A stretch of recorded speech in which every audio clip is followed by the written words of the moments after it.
very long straight, tight bends and quite narrow, and as you say, very flat indeed. They're coming at a gate now, but I think this is going to be a very interesting meeting because we've got so many debutants, 7 riders in their first World Final. Well, thank you, John. Coming into heat 1 on the inside, Simon Cross in his first World Final. What a responsibility on his shoulders. Grid 2, the reigning world champion Hans Nielsen, anxious to stamp his authority early on in this meeting. Grid 3 has Gerd Riss, a first-time West German, and on the outside, Jimmy Nielsen, the youngest rider at 20 in the field from Sweden and Swindon. A fascinating heat 1 in prospect. How will the track ride?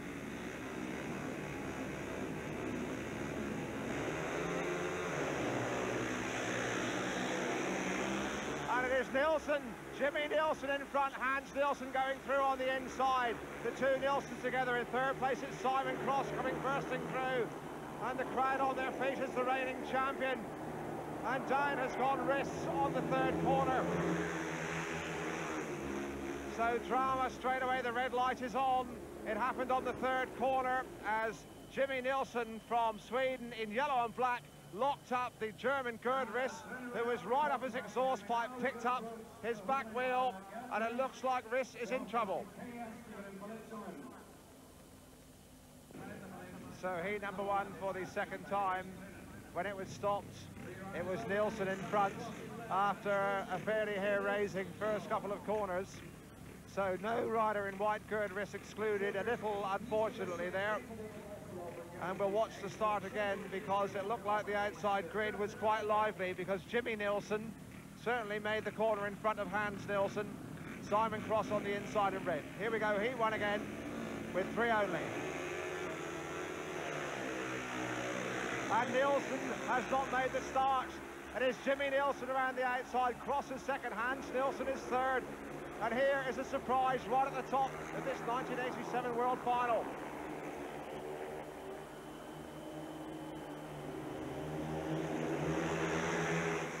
We're going to have to see if Hans Nielsen can come from the back. He's got Jimmy Nielsen in front. He's got Simon Cross in second place. And here comes Hans Nielsen hard down the inside of Cross. And Cross is in trouble. And so too is Hans Nielsen. And Jimmy Nielsen is going away. It's going to be very difficult coming from the back. And Jimmy Nielsen it is from Sweden, the youngest rider in the championship, who's carving him up and leaving the world champion in his wake in heat 1.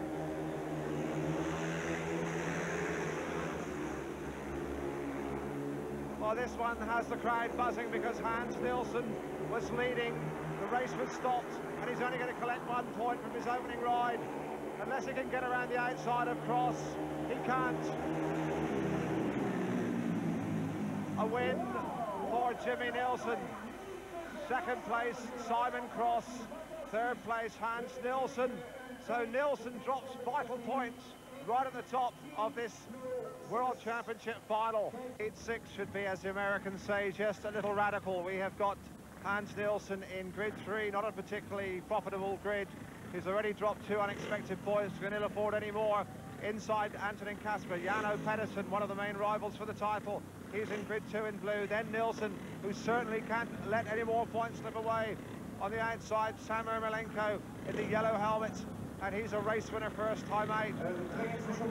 So an awful lot of questions poised here in heat number 6. Nielsen in white in grid 3. Pedersen is inside him. Outside him is Ermolenko. And as Kasper has got away from the inside, there's a surprise. Kasper leads it. Second place is Nielsen, third place is Pedersen. Here comes Nielsen through on the inside. Pedersen trying to go through as well. Ermolenko was squeezed out at the first turn. It really is fantastic speedway here because Pedersen's right up on the inside of Hans Nielsen and just could not get the line. And Ermolenko has been dropped and Kasper is going high and wide, and it's sensational speedway. I think the track's getting a little bit more grippy now, and it's encouraging riders to come from the back. There's no more than, 20 lengths between all 4 as they come around into the last lap, and Hans Nielsen is getting himself back on course. Been a disastrous race for Ermolenko. It might just steal a point.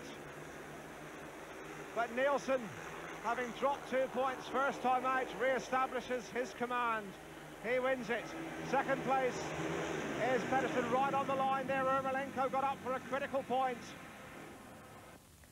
So after Heat 8, Jimmy Nielsen and Erik Gundersen were leading the chase on a maximum 6 points each. We join the action now in Heat 10, with Hans Nielsen desperately trying hard for some points after only scoring 4 from his first 2 rides. And this is really going to be another charge of the heavy brigade up to the first corner. If Nielsen gets away, he will show no mercy. Johnson on the inside will rush them in, that's for sure, if he just gets daylight. Critically important Heat 10 here, with 3 riders very much with their eyes on this crown, which could be worth 150,000 to them over the next 12 months. Heat 10. Who will show? Can Nielsen get from the outside? Will Johnson make the inside pole position pay for him? It's Doncaster. It is Doncaster who gets a flyer. Doncaster leads it for England. Nielsen is second. Johnson is third. And that's a fabulous start from Jeremy Doncaster. But can he hold out Hans Nielsen for, what, 3 laps? A tremendous battle ensuing.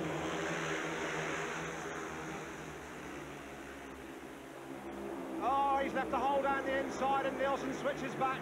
Now can he dive bomb him? No, he cannot. As Doncaster holds the inside line and Nielsen now tries high and wide, and he has not got round him. Absolutely sensational battle, and Doncaster swings out and he's left a hole down the inside, and Nielsen is through the eye of the needle.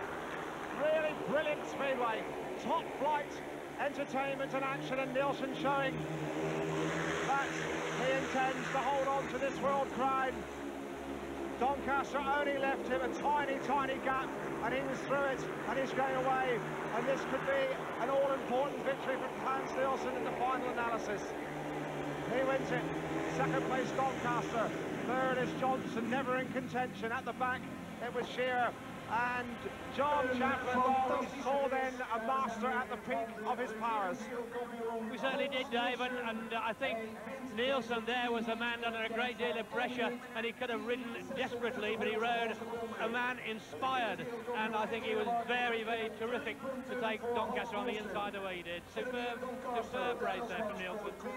So Heat 12, Gundersen has pole position. Nielsen's in grid 2, Pedersen is in grid 3, Henny Crozer, the Dutchman, really must be regarded as an absolute no-hoper in heat number 12. Gundersen has looked sharp at the starts, might just be accused of rolling slightly, but he's beaten the button. And there's an awful lot of nervous tension going on down there now at the start of heat 12. The starts have been ultra-critical. Although the track looks good, it's been well prepared. It's terribly difficult to come from the back.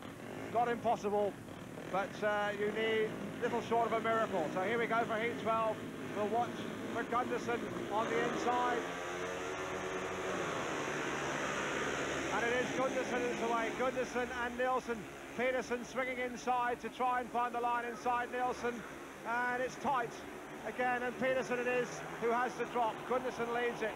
Nielsen and Pedersen locked together for second place, and Nielsen has got back into second place and is going hard after Gundersen now. Gundersen under pressure from Nielsen. Third place is Pedersen, and they're all tightening up, and there's not much to choose between first and third here in heat number 12. Pedersen again making his move around the outside. Still Gundersen leads it. Nielsen hanging on to second place. Pedersen is such a bonny battler.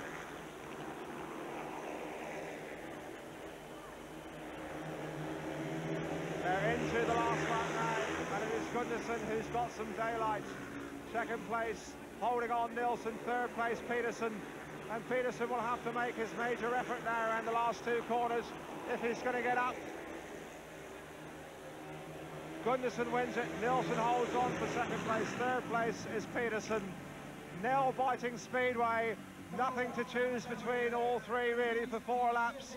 But Gundersen still unbeaten. Nielsen has dropped a point. and Gunderson is stamping his authority on this first day of the 1987 World Speedway Final. He has looked supreme. So after 3 rides each, Eric Gunderson was leading the way on 9 points. Close behind him was Jimmy Nielsen on 8, and then it was Jeremy Doncaster, Sam Malenko and Hans Nielsen back in the picture on 7 points each. So Eric Gunderson and Hans Nielsen meet now for heat number 14.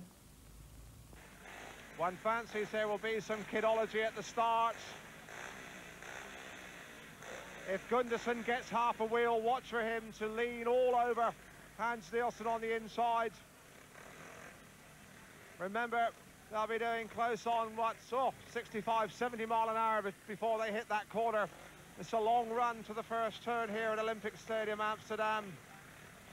And this one may well have a telling effect on the overall destination of the 1987 world title. Nielsen, Gunderson, Matashuk in white, Cook in yellow, heat 14. Who will make the getaway? And it looks like Gunderson's got it. Gunderson, as Nielsen tries to spear him and misses him. And that really was ruthless, but it's Gunderson who gets away. And Nielsen really almost made a total hash of the first turn.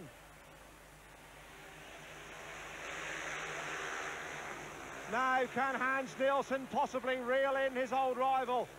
Eric Gunderson at the moment, he's got to contend with John Cook, battling for the odd points. Gunderson made the drop, riding wide. Nielsen trying the inside run, gaining nothing.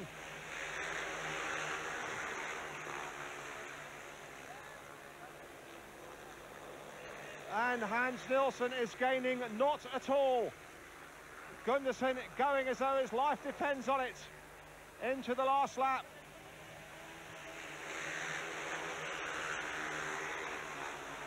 Still Gunderson going. Nielsen has gained slightly, but he's not going to get up here unless Gunderson does something very silly. And Nielsen really has gained a tremendous advantage here. He's gained yards and yards. And Gunderson just holds on by half a length. But my word, where did Hans Nielsen find that extra horsepower from on the last lap? Gunderson wins it. And John Chaplin, we may well contemplate that Hans Nielsen may be grateful at this moment that it's a 2-day final, because anything could happen tomorrow. Indeed he may, Dave. And wasn't that a fantastic last turn? If he'd had that kind of horsepower earlier on and made a challenge, he may yet have defeated Gunderson, but it must be a great psychological point to Eric. Jan Osvald Pedersen from Denmark, and Cradley Heath, the Laughing Dane. He's a really cheerful little character. Really should have his first race win of the 1987 final here in heat number 15. He's had 2 seconds and a third. He really has been in the thick of the battle without getting much luck. He's in white in grid 3 here, looking across the lineup. Roman Jankowski, no score so far. A very disappointing Roman conquest thus far. Grid 2, Gerd Riss popped up and got a race win in his last race, having run a third and a last. Peterson in grid 3. And Mitch Shearer, a bit of a disappointment for Mitchell. This little character from Swindon, formerly with Coventry and Reading in the British League. A second first time out, but he's collected 2 consecutive zeros in his last 2 starts. Oh! Well, Peterson broke the tapes there. Now, will the light come on? The green light is on. The referee is a Pole, Roman Shezadze. And the tapes were broken there. And really, the rule book, I would have thought, even at FIM level, yes, the lights come on. John Chaplin, he's got to exclude Pedersen. He broke the tapes, and although they were allowed to touch them, they were clearly broken, and Pedersen really looks to have blown his World Championship chance there.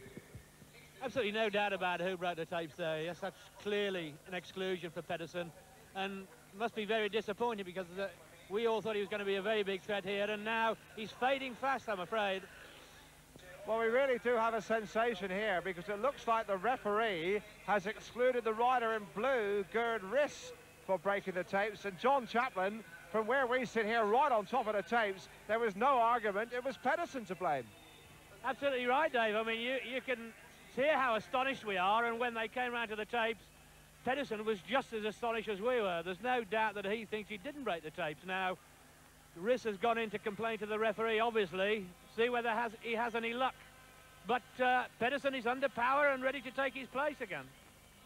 So the restart of the controversial Heat 15, Jan Pedersen is still in there. We've got a reserve, Peter Rahn, coming in blue to replace Gerdris. The Germans in the crowd are very, very unhappy about it.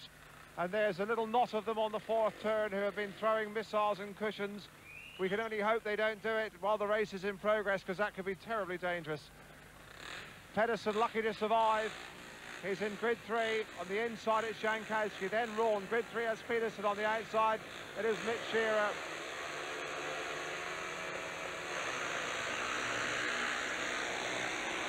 And it is Shearer that's away. Shearer leads it. In second place, Jankowski. Pedersen coming in the big run around the outside. Moves up into second place. So Pedersen in second place. Shearer leading it. And Pedersen absolutely flying. Well, he has come from last to first in a lap. And that really is the answer to all the cynics who say Speedway is about the first man to start. Because Jan Pedersen has roared his way from last to first, and he's now leading and dominating race number 50. Pedersen in front, Shearer is second. Battle going on for the odd place, and Rahn moves it into third place.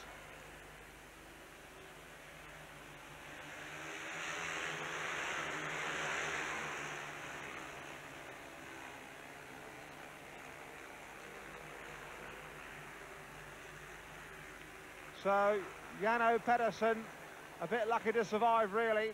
Wins Heat 15. Second place, Shearer. Third place is Rahn. And John Chaplin, well, we're going to be talking about that one for a long time, but that really means that win that Jan Pedersen is still in this World Championship with a chance.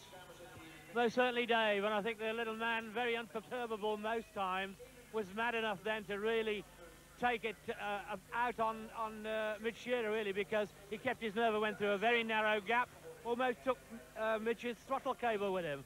But a very fine ride there by him after all the distress.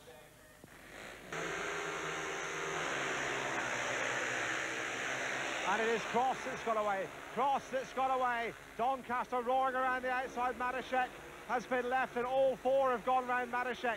Doncaster leads it. Pedersen is second, Cross is third. Stirring action on the first lap, and Cross going after his Cradley Heath teammates, and Doncaster leads Heat 17, and it is blood-curdling action out there.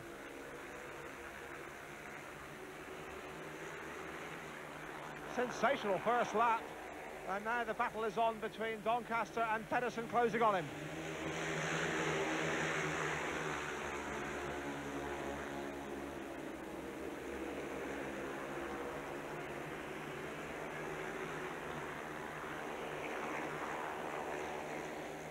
Doncaster going into the last lap of Heat 17, and Pedersen trying to find the drive around the inside here, and it's going to be a close call. Doncaster in white, Pedersen busting a gut around the boards, but Doncaster will hold on, he wins it. Second place is Pedersen, third place is Simon Cross.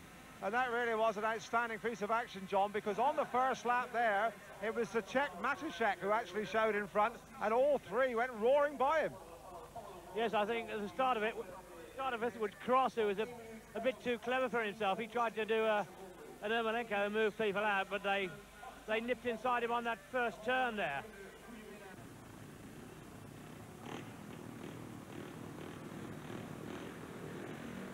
Nilsson then looking for 3 important points in Heat 18.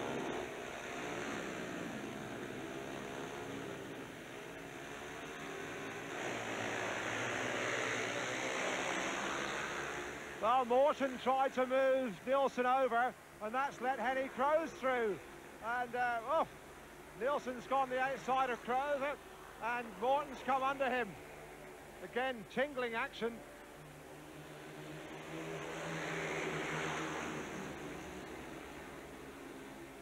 And Morton is riding right up on Nielsen's inside here. And John Chaplin, unless I was mistaken, Chris Morton was almost guilty of making a start there. He was indeed, and he's showing a lot more fight here than he ever did against the so-called weak opposition. He's giving Nielsen a lot of trouble out there. And almost getting past him on the inside, but I think the Great Dane will go clear now.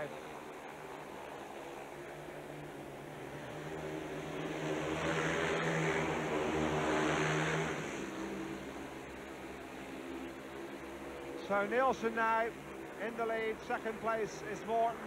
Third place is Henny Crozer. And the Dutch crowd will enjoy that.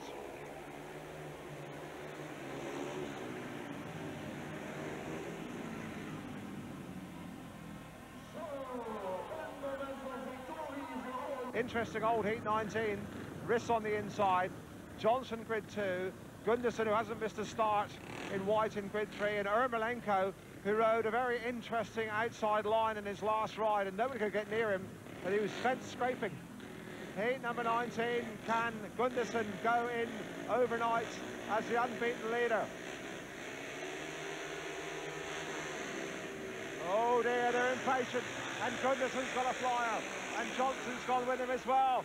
Johnson and Gunderson together. Here comes Ermolenko down the outside, and Johnson's gone clear of Gunderson, and Ermolenko's going under both of them, and he's taken them all in, and Gunderson's been squeezed out, and Ermolenko has ridden a sensational corner.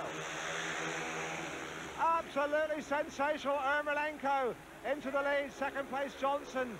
Gunderson is third, and Riss is up there as well, and this really is marvellous, marvellous racing.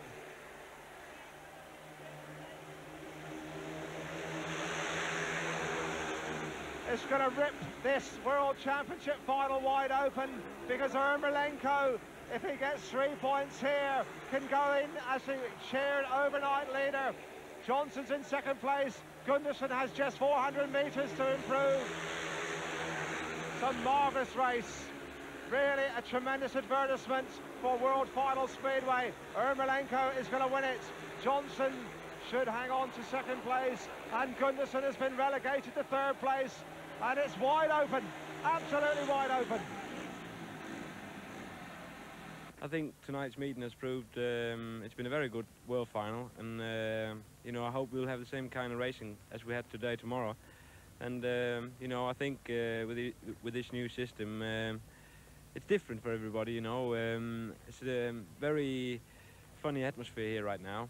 Everybody sort of looks ahead now for tomorrow. The one who's got like 10, 11, 12 points, obviously they stand a chance of coming back into it tomorrow. And like Sam Ermolenko and myself on 13, we're looking at going for it tomorrow as well. But it's going to be hard and tough, and that's what it's all about. Do you think it's too early to predict, or whether you could say that a two-day final is a good idea or not? Well, as I said before, it's a very funny atmosphere here, and like I'll go back to the hotel room now and have a sit down and think of what happened tonight. And obviously it's different for it's very different for all of us. You know, normally we would have the ceremony now. I would have had a run-off for the World Championship with Sam, and you know, there's all these things which go through your mind. And but like I said before we started, I'll take it as a two meeting, and like you gotta on average be good over the 2 days, obviously. And I'll be going out there tomorrow and try and do my best. I enjoyed myself tonight. I'm feeling very in a relaxed mood. You know, I didn't get sort of out of control once tonight, psychologically, and that's very important for me.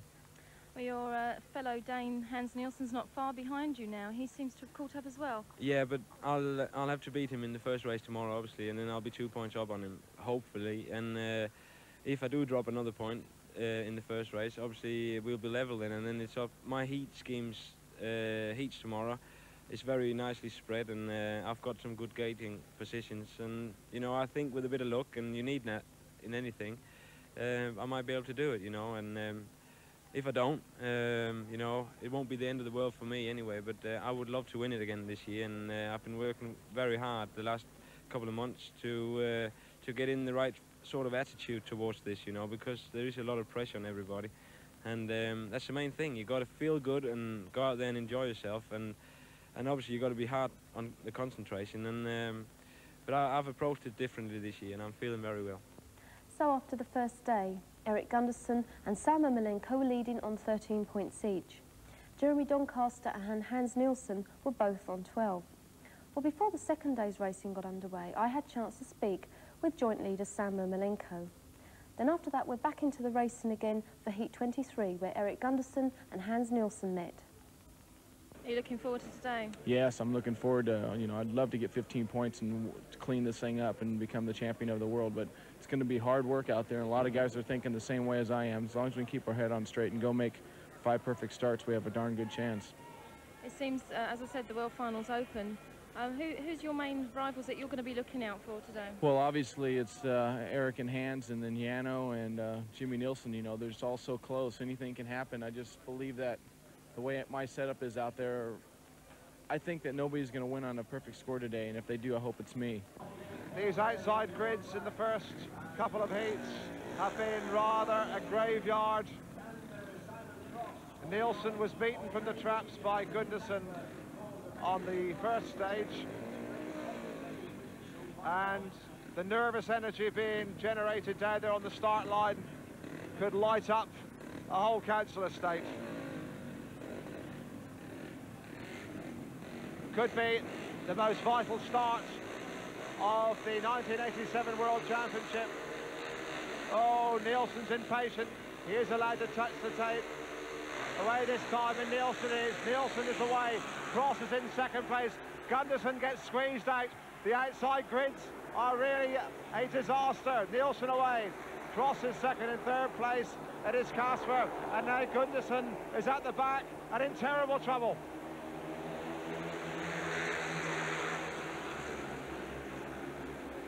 There's surely no way that Eric Gunderson is going to catch Hans Nielsen now. And Nielsen is right back in to this 1987 World Championship chase. Cross is riding a very sensible race in second place.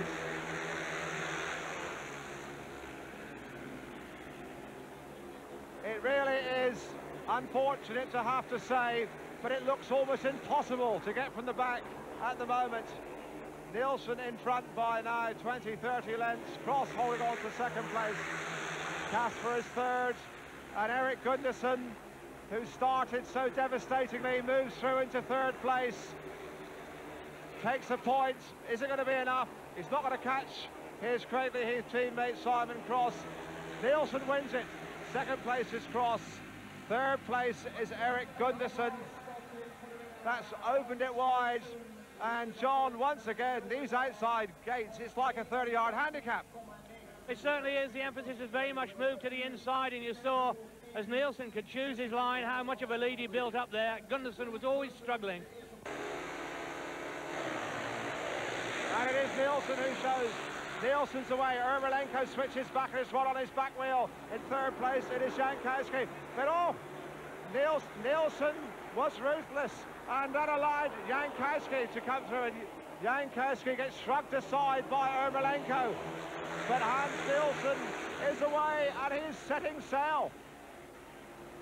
Ermolenko is going backwards, and Nielsen, just as I thought, found the advantage from the inside. Absolutely priceless.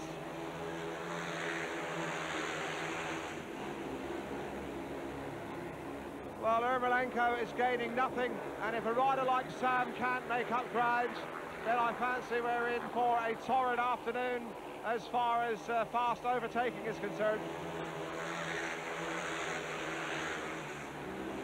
Nielsen is proving his ability, he's proving his resourcefulness and his resilience here. He dropped points early on, but he's right back on terms now. Wins it. Second place, Ermolenko. Third was Jankowski, who was a spoiler. And John Chaplin, once again, we saw the inside just made all the difference for Hans. Absolutely, Dave. I mean, you saw Sam had absolutely no chance. In fact, I heard you say once he was going backwards, and that's what it looked like. He's now got his head in his hands and looking down at the bike, but honestly, the track conditions are really making it bad at the back. Heat 27.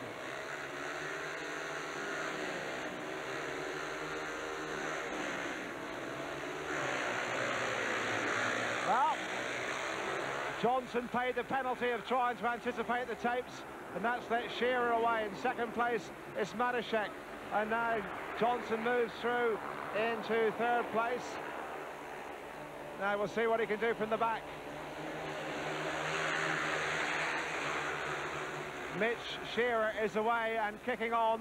Second place is Matashek. Third place is Johnson. I think Johnson will move through. No. Matashek is aware of his presence.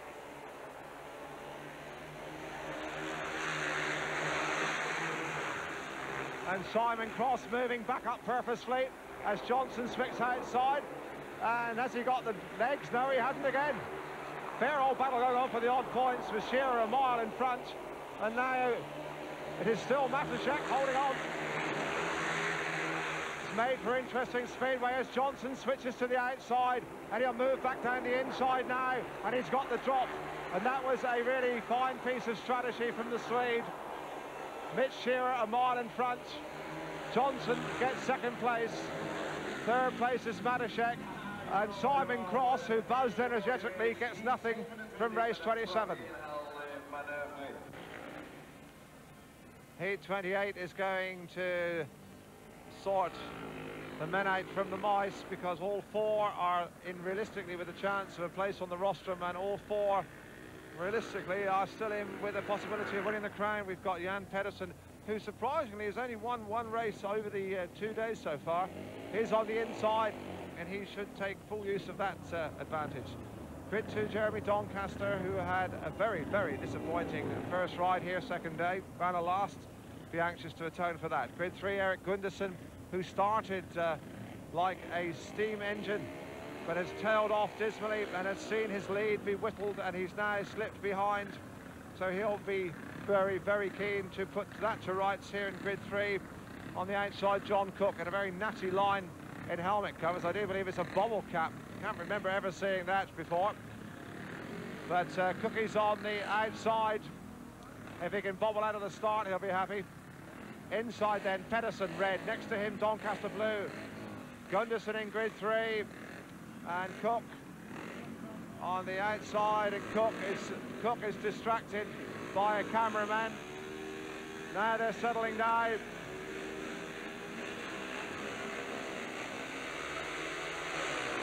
And it's Doncaster is away. Doncaster leads it in second place. Oh, it's a real tight call, but if Pedersen holds on, Gundersen is third. At the back, it's Cook. And here's Jeremy Doncaster from Ipswich in England, who is carving up the pace up front. And Gundersen's going after him. The two Danes are right on his tail. Jeremy Doncaster made one of his very special starts, and the Danes can only chase, and Doncaster's all over the place.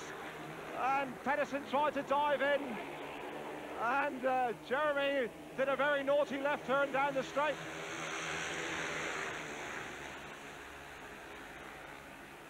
Still Doncaster holding on, although Pedersen is right on his back wheel.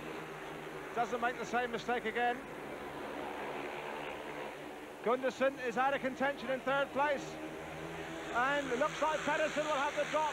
Pedersen moves down the inside and shovels him over. And that really was tremendous speedway.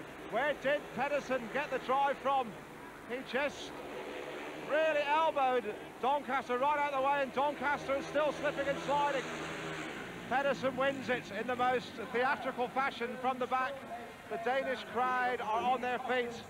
Doncaster is caught. Gundersen is third. What's happened to Eric? But Jano Pedersen really brought the crowd to their feet there. And John Chaplin, where did the little man find that drive from?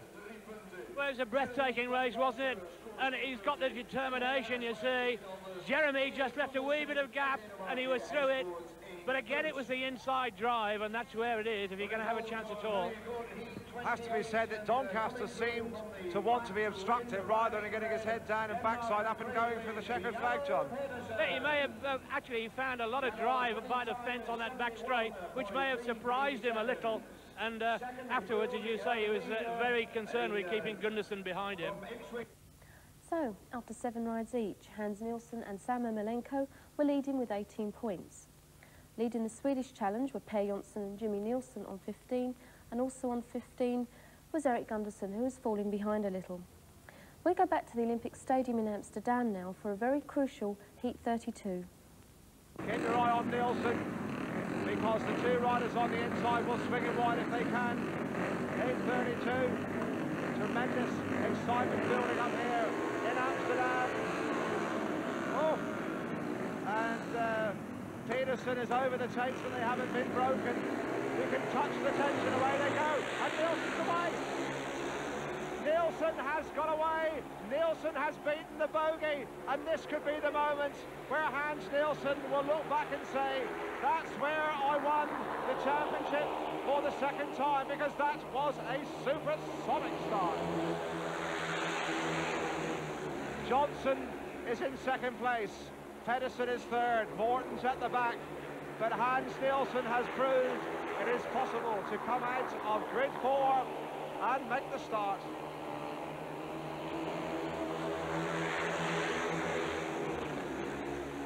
And Nielsen carving it up, and there's almost a swagger about his style now. He seems to be saying, look at me, I'm going to smash you out of sight. I'm back, I'm in business. Nielsen still with 10 lengths daylight. Johnson is second. Pedersen gathering his forces for a last charge. Going to stay that way though. Nielsen takes the checkered flag. Second place is Johnson. Third place is Pedersen. And the crowd are on their feet, the horns are sounding. John, that might just be the moment, because Nielsen there clearly beat the bogey from the outside. It was a tremendous start, and I'm sure if he's to retain his title, he's going to look back at that moment and say, that's where I wrapped it up. I'm sure you're right, Dave, and he did at the start what the Americans are called suckering people. And just as an aside, the man right on his shoulder is former world champion Ivan Major, who was a past master at suckering people at the start. He's enabled, I'm sure, Nielsen to work the miracle by trapping, getting to turn 1 before anybody else off that grid 4 position. Fantastic effort. Interesting prospect then, Heat 34. Ermolenko from the inside, Doncaster from grid 4.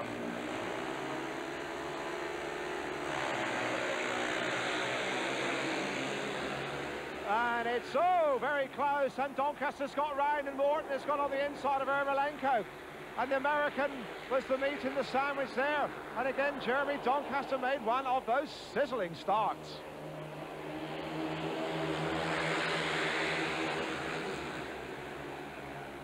Now, can Ermolenko take back the difference and reel in Jeremy Doncaster? He's certainly closing menacingly.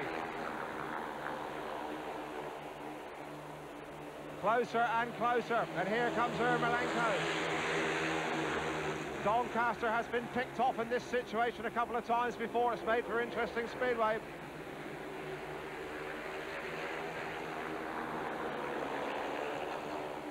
Well, Ermolenko's only got another lap to try. Round the outside this time, here comes Sam Ermolenko. And he finds the extra drive right on the fence, and Doncaster has held him out. And Morton's in third place, and Doncaster has ridden a smashing race here. He's being moved over, right on the line. Just when it looked like Jeremy Doncaster was going to hold out, he left a hole. Ermolenko was through it. John Chaplin, that was sheer opportunism. Yes, that was certainly a fantastic effort there by Ermolenko to come through. I thought Jeremy was being rather fair on his opponents by leaving him too much room on the outside, but Sam was just waiting for an opportunity, just a chink of light on the inside, and he took it. And poor Jeremy must be kicking himself now. So all kinds of interesting equations here. Nielsen's got to win it, can really ill afford to drop any more points. And he's in grid 3 here, with Cook on the inside, red. Next to him, Matuszek in blue. Grid 3, Hans Nielsen, defending champion, hanging grimly on to his title. And on the outside, Jimmy Nielsen from Sweden on 17 points. Nielsen tried the old Kidology last time.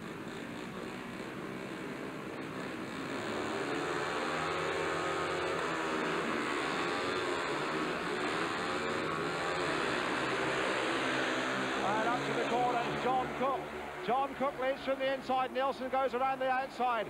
And Jimmy Nielsen almost bored a hole right over John Cook's left side, but Hans Nielsen emerged from the scrummage, and he's in front and going strong.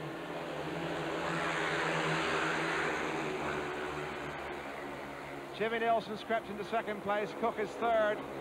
John Chaplin, there does seem to be a new purpose about the way Hans Nielsen is riding, as though he can smell his title coming back. Yes, I'm sure you're right, Dave. When you get to this stage of the meeting, you know that there's something special happening to you, and he certainly seems in command now. Also, it was the same sort of tactics at the start, if you notice. He was pushing tapes and unsettling his opponent. All clever stuff, and all permissible, of course. Hans Nielsen then into his last lap to re-establish his lead, and he is really looking supremely confident. Second place was Jimmy Nielsen. Third place, it was John Cook, who got up at the first corner, but it was a real fractional call around those first two turns. Nielsen it was who emerged, and was a brave man, and you need a very special kind of courage to keep going when the elbows are flying in that way. Well, after heat 36, we had a clear leader in Hans Nielsen, who was now on 24 points. Sam Ermolenko, though, was still in contention on 22, with Eric Gunderson sadly in third place on 21. Now we move into heat 38, which Sam Ermolenko had to win to stand any realistic chance of winning the world title. Ermolenko hasn't really made a start, and Cook is not happy about a photographer again and saying, please move over, which is a very reasonable request. Heat 38, Johnson on the inside, Ermolenko in grid 3.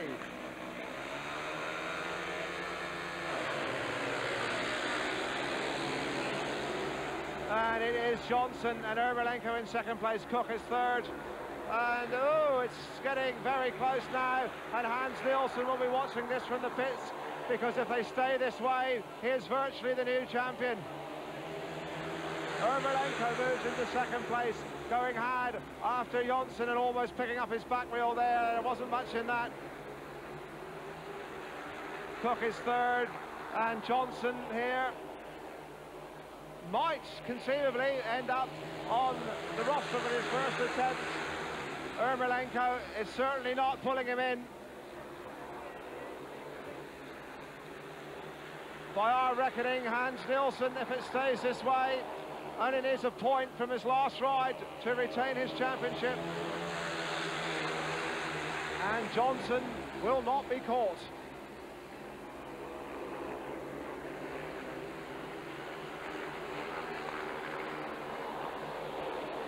Per Johnson completes a very promising world final debut. He wins it. Ermolenko's head is down, because he must surely know now that barring some outrageous misfortune, Hans Nielsen is going to successfully defend his title, or certainly that Ermolenko isn't going to win it. And Sam, who looked so good when the track was grippier, hasn't looked anywhere near as dominant today.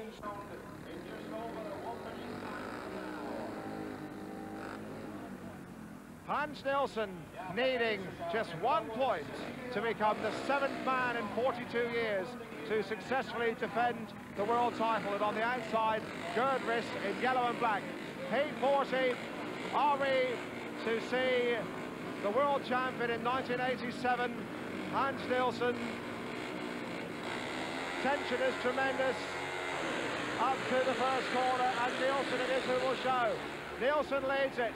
Oh, Doncaster tried to spear him and missed him. Nielsen away. Doncaster is second. Riss is third. And now the crowd surely will carry him home.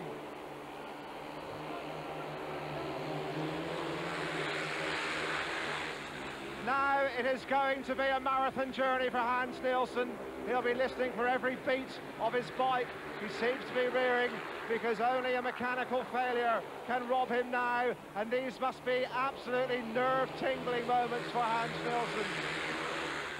He'll be listening to every beat of that machine. He looks back, he knows he's got it in his pocket as long as his GM, and it's built by a Briton, Don Godden, down there in Kent, and I'll bet Don's sweating now. 1 lap to go. Second place is Doncaster, third is Rhys, and the crowd are on their feet. The Danes are on the first corner. There are Oxford fans, and Nielsen already is playing to the gallery, and will let the crowd carry him over the line to the 1987 world title.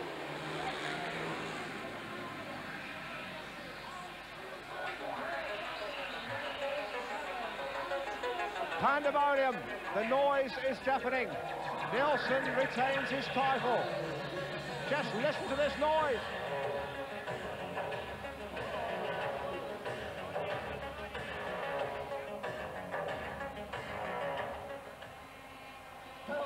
So Hans Nielsen took the title for the second successive year.